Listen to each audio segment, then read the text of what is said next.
Salam, selamat pagi sahabat terkasih. Apa kabar hari ini? Mungkin sebagian dari kita bangun dengan semangat baru, tapi sebagian lagi bangun dengan beban yang belum selesai.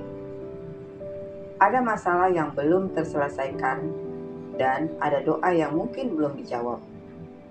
Ada luka yang belum sembuh. Dan kadang kita bertanya, Tuhan, di mana Engkau? Pagi ini kita akan merenungkan sebuah janji luar biasa dari Roma 8 ayat 28. Sebuah ayat yang menjadi jangkar bagi banyak orang percaya di tengah badai kehidupan. Kita tahu sekarang bahwa Allah turut bekerja dalam segala sesuatu untuk mendatangkan kebaikan bagi mereka yang mengasihi Dia, yaitu bagi mereka yang terpanggil sesuai dengan rencana Allah. Roma 8 ayat 28. Kalimat kita tahu sekarang adalah sebuah kepastian. Kalimat ini bukan pengandaian, bukan harapan kosong. Ini sebuah keyakinan iman. Kita tahu karena kita pernah melihat karya Tuhan dalam hidup kita sebelumnya. Kita tahu karena kita punya sejarah bersama Tuhan. Tapi seringkali kenyataan hidup membuat kita lupa apa yang kita tahu. Sakit hati, kegagalan, kehilangan, semua itu bisa membuat kita mempertanyakan janji Tuhan.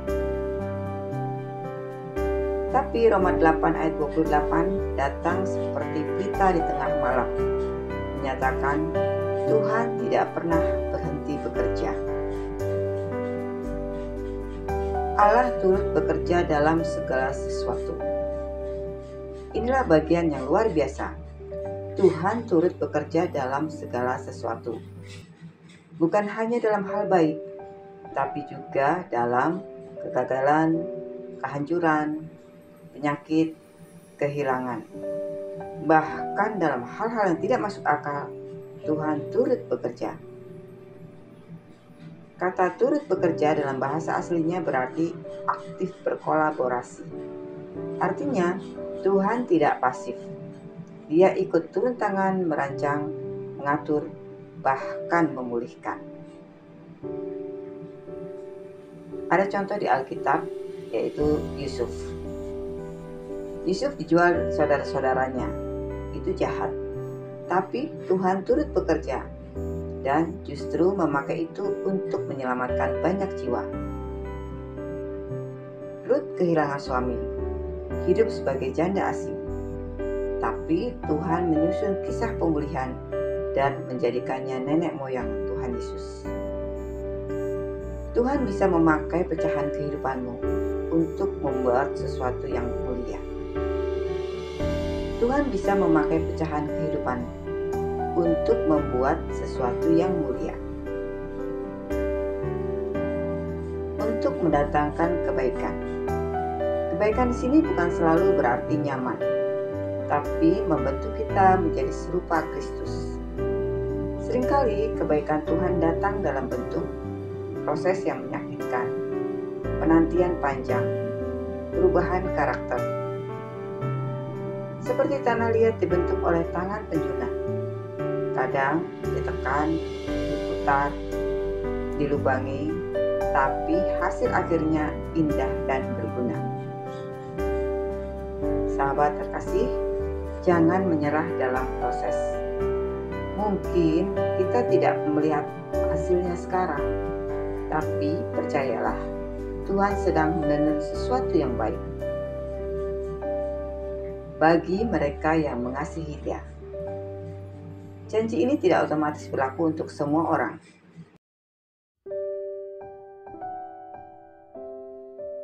Ini adalah janji bagi mereka yang mengasihi Tuhan, yang memilih hidup setia, walau tak mengerti jalannya. Pertanyaan pagi ini adalah, apakah aku masih mengasihi Tuhan, meskipun aku tidak melihat jawabannya sekarang? Mengasihi Tuhan artinya tetap percaya, walau tidak melihat. Tetap berjalan bersamanya walau jalannya gelap. Tetap setia walau belum ada pelangi di balik hujan. Yang terpanggil sesuai dengan rencananya. Sahabat terkasih, kita bukan orang biasa. Kita dipanggil. Ada rencana besar Tuhan atas hidup kita. Kita sering hanya melihat potongan kehidupan, tapi Tuhan melihat gambaran utuh. Ibarat menyusun pasal. Di tangan kita hanya ada potongan tak berbentuk, tapi di tangan Tuhan, potongan itu membentuk gambar yang indah. Tuhan tidak sedang menghukum kita. Dia sedang mengolah hidup kita untuk tujuan kekal. Dan tidak ada yang bisa menggagalkan rencananya. Hari ini, mungkin kita tidak melihat perubahan langsung. Tapi, kita bisa memilih untuk percaya bahwa Tuhan sedang bekerja. Kita mungkin sedang dalam lembah. Tapi, lembah pun ada ujungnya. Dan di ujungnya ada terang. Roma 8 ayat 28 bukan hanya ayat hafalan. Ini adalah gaya hidup orang percaya. Sahabat terkasih, mari kita berdoa bersama-sama.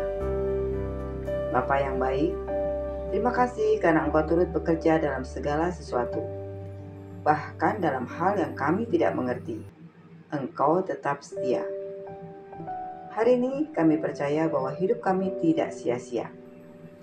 Pakailah setiap peristiwa untuk membentuk kami menjadi pribadi yang Engkau kehendaki.